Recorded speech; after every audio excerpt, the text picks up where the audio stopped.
Excellent. OK, thank you. It's a pleasure to be here.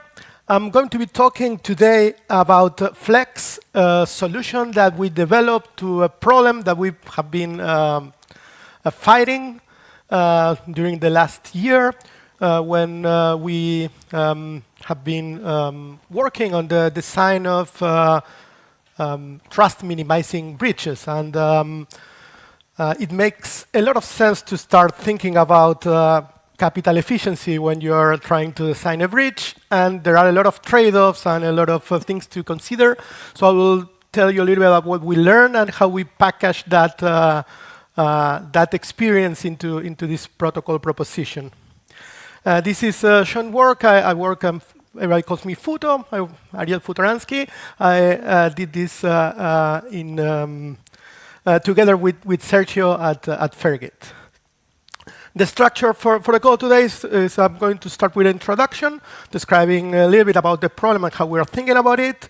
Then I'm going to describe this protocol called Flex that we designed. That is, we think it's going to be helpful to a lot of projects in the near future.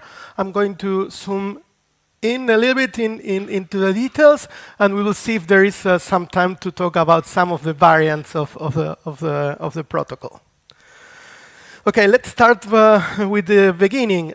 Most of the, of course, the breaches that we are thinking about developing or that we are designing and working on, and a lot of new protocols related to the BitBM family, a lot of applications that make use of some of the advancements of that the BitBM family bring to the Bitcoin world. They rely on using, of course, bonds to secure part of these operations. On the paper, we focus mostly on the breaching application because it makes a lot of sense. It's the first thing that a lot of people are building on Bitcoin right now. But it makes sense to take a look at some adjacent applications, and more or less the same rules applies. What I'm going to be talking today is the setting where we have a predefined set of watchtowers that are monitoring the applications, these optimistic applications running on Bitcoin. And we are going to be using some of the recent advances in the ideas related to garbled circuits and how garbled circuits and MPC in general can be used to improve these optimistic applications on Bitcoin. So security bonds or security deposits are used for three different things. It's used to make it economically unfeasible or a bad game in the long term for adversaries to try to cheat and get an advantage. It's also used to reimburse the honest party of any protocol fees that he needs to incur because of the interactions with the cheater. The idea, the motto, in a sense, is a cheater always pays in the end for the protocol fees. That's something that should happen. And in a sense, this is also related to the fact that we need to discourage griefing attacks, attacks where some adversaries can pool resources to try to bleed the honest parties and get them out of capital so they won't be able to participate in the game. So the economics of security deposits has to deal with all these aspects. And in the end, the easiest solution, or there is some tension to try to add security deposits and add more money in order to protect and make things work. But there is a strong or a very significant cost associated with these security deposits. We usually don't, when designing some of the protocols, we're not, most of the time we're just assuming that we will be able to use them, but there are a lot of nuances to using these security deposits that have to be taken into consideration. That these 3 points, I think, are really, really important. The way to think about the cost of having the deposits on the contract protecting some breaching money is directly related to opportunity cost. This money could be on a different financial application, giving shield. So the way to think about the actual cost of having the money there is the opportunity cost of what can I be doing with this money on a different application. And the immediate corollary of that description is that the actual cost is not linear with the time that the money is placed on the deposit, but grows exponentially, as we will expect from any system that gives shield where you can reinvest. And the other important factor when we are thinking about designing all these applications is that as the DeFi ecosystem associated with Bitcoin grows, the shield associated with Bitcoin will only grow, so the problem is going to be bigger. In a sense, the opportunity cost is going to be bigger and bigger. So this is a really important problem that has to be tackled and considered. And from most protocols we are designing today, we are choosing to use static bonds. Mostly static in this sense means that the operators or the parties, the watchtowers, they put a security bond on Bitcoin, and the security bond is there for the whole duration of the protocol. Sometimes that means anticipating putting the bonds there for years to come. We are assuming, we're doing some tricks in order to reuse bonds between different UTXOs or between different parts of the protocol, and that makes sense. But in the end, we are kind of driven by this, but the fact that using static bonds is much simpler. So when we design the protocols, we kind of tie things with the static bonds, and it's much simpler because we're using emulated covenants where we have different parties pre-sign transactions, and pre-signing these transactions in principle requires knowing the transactions IDs. So knowing the transaction IDs means that we need to know the source UTXOs that we are using to fund these transactions. In principle, there are some solutions to it, but most solutions are kind of built on the idea of I know where this funding is coming from, and so the funding is not going to be able to move to any other part during the lifetime of the protocol. So that is really expensive. So the problem with this design, of course, the benefit is simplicity. The problem is that the bonds are going to stay there for the life cycle of the protocol, which might be years. Most of these protocols creates relationships between each pair of operators and watchtowers, which means that in a sense, or for most protocols, the capital requirements for bonds grows quadratic on the number of operators because you have quadratic number of relationships. And sometimes you can do some trade-off to try to reduce these needs, but mostly will end up affecting security. So this is a really hard problem. Besides the actual costs, having the cost themselves, having high cost means that the range of possible applications is reduced because you can only run applications that can support high fees. And if you need high capital in order to participate as a watchtower, then decentralization is also affected because you have only parties which can support that kind of investment participating in the end. So I'm going to talk about our solution to this problem, which is called Flex. Flex is, in principle, a family of protocols. It's like a basic recipe to handle the security bonds.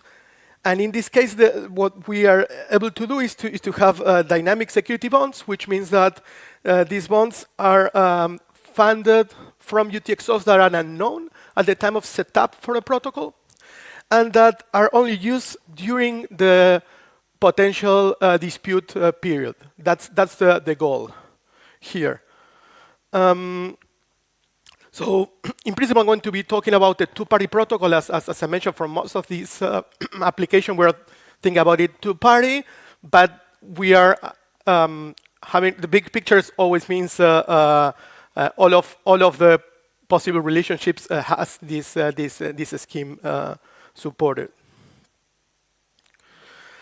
So the main insight with Flex is the idea of, yes, let's use garbled circuits, which is the hype at this time associated with the BBM world. It makes a lot of sense to use garbled circuits, but let's go a little bit further and use two garbled circuits instead of one. That is the trick.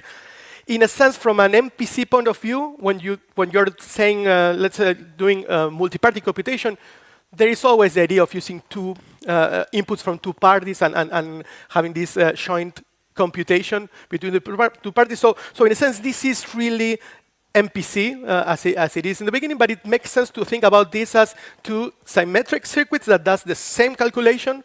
That is the idea. We have GCA, which is built by Alice. GCB, that is built by Bob, is the same circuit, but each of them provides their own secrets and garbling information to the other party. And the idea is that at some point in the protocol, Alice is going to provide some inputs to her circuit.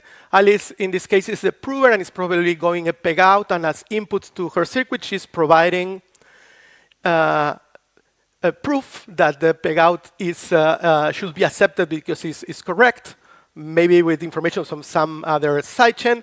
But from a point of view of what we are building here, this circuit is validating the claim from Alice.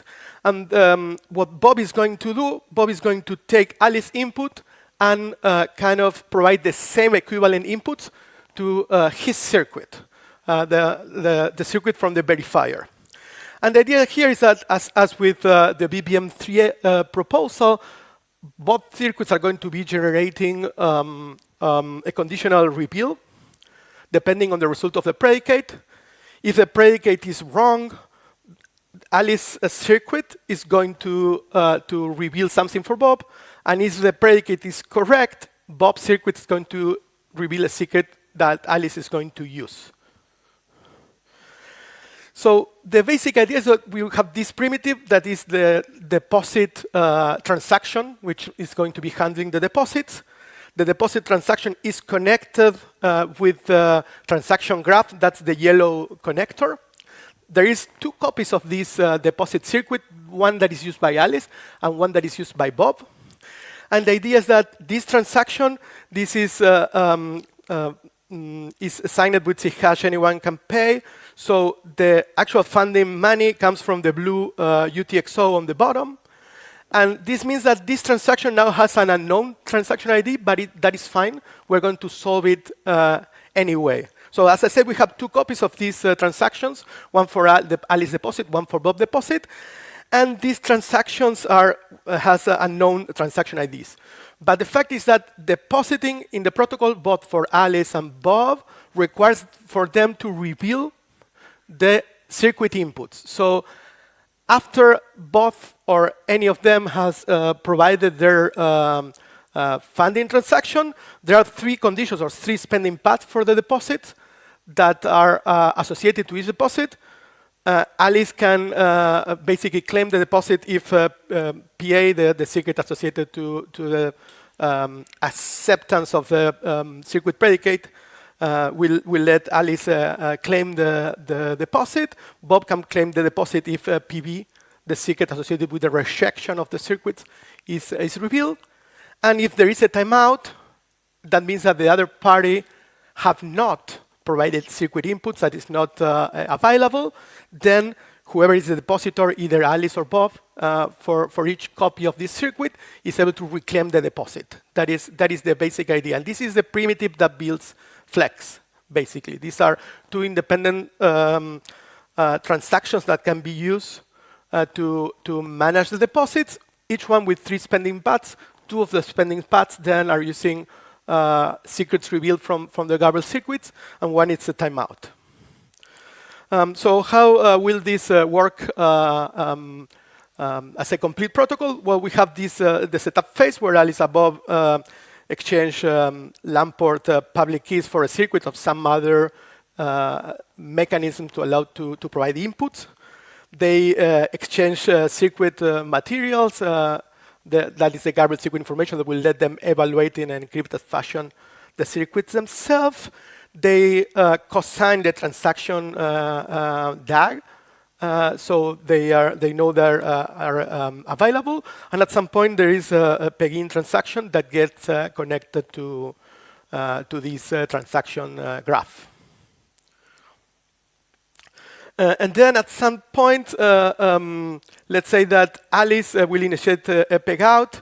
On the flex paper, this is described as a reimbursement protocol because this is very described mostly in the language of a bridge where Alice is going to be advancing funds to some bridge user, and Alice is going to be reimbursed for that initial advance of funds. So Alice starts the peg out by including a transaction that activates the connectors that are interacting with the rest of the protocol. Then Alice posts her security deposit plus the input labels, the Lamport signatures for her part of the circuit. And then Bob posts the security deposits plus the corresponding circuit input labels. He needs to also replay Alice input labels, so both inputs correspond. Bob needs to post the same inputs or the labels corresponding to the same inputs that Alice posted before. And this can have different potential interactions depending on liveness. Let's talk about the happy path. What we call happy path here is a protocol interaction, but both Alice and Bob are present and they cooperate and work with the protocol. And the idea is that both operators they provide the security deposits and they provide the inputs to the circuits. So it's necessary one of both PA or PB must be rebuilt because each circuit only has a single output bit, and one of the two conditions must be met. So if PA was released, then Alice wins, collects her deposit.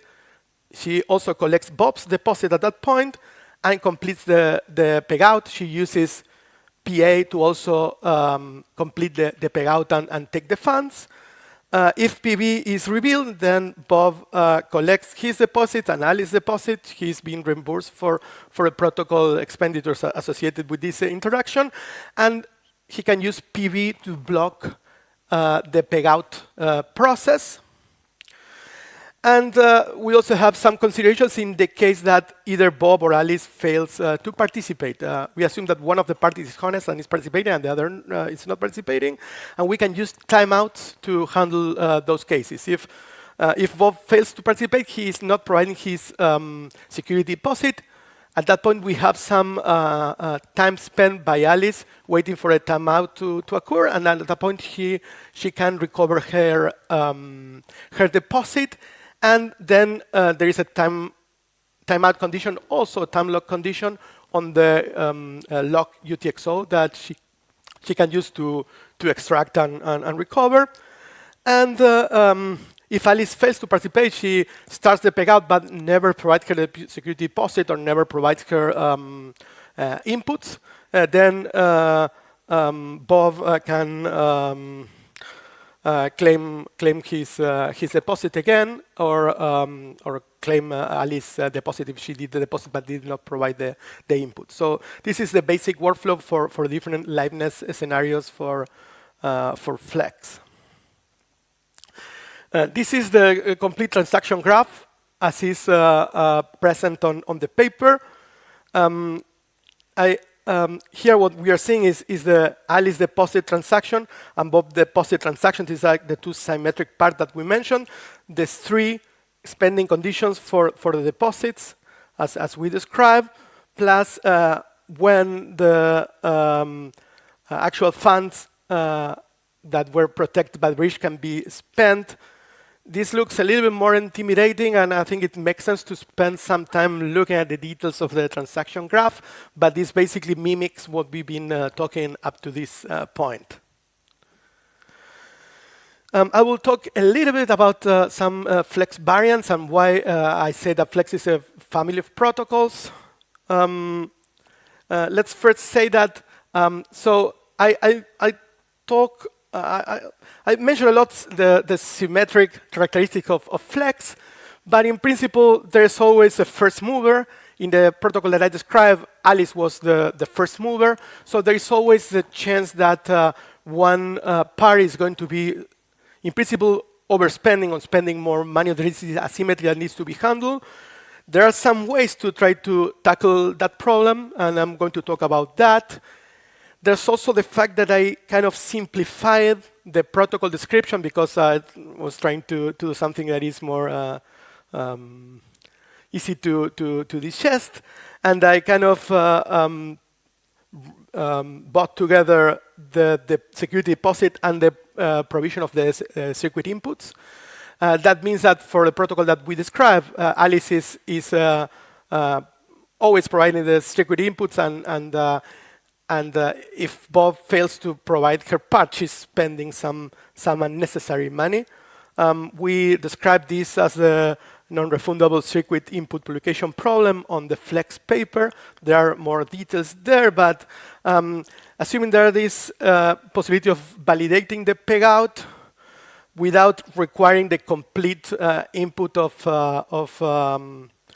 the proof from Alice, that sometimes is can be done if you have visibility of a sidechain or layer 2, where you can see that, yeah, Alice did some operations that makes her the honest party here when she's trying to collect or complete a payout. So if you can verify the payout, then you can kind of postpone the publishing of the inputs until someone say that wants to do a challenge, right? So depending on the circumstances, it will make sense to do this that I'm describing, and the cost of the inputs, it might be important. For example, if Alice is publishing the inputs for a Grot 16 with Lamport signature scheme, it's going to be a significant amount of virtual bytes. We just discussed some ways to, in the previous talk, so there are some ways to reduce that cost also, but it makes sense to have this into consideration. When considering how to solve this problem, there are three possibilities. The first one is, okay, let's use a static security deposit that we can use to repay Alice if Bob doesn't participate when he said that he was going to participate. That for us is a no-no because we are trying to avoid static security deposits as much as possible. That is what we are trying to gain here. The other possibility is having Bob do a pre-deposit. That means Bob is going to be giving a deposit first, then Alice can add her deposit and provide the inputs. This pre-deposit is going to be paying for the reimbursement of the costs of the transaction fees for the input. And then the Bob will be able to fund the rest of his security deposit if he wants to continue with the challenge protocol. And the other possibility that is also described on the paper is completely separating the deposits and the inputs. That's something that we do there. That's a little bit more complicated.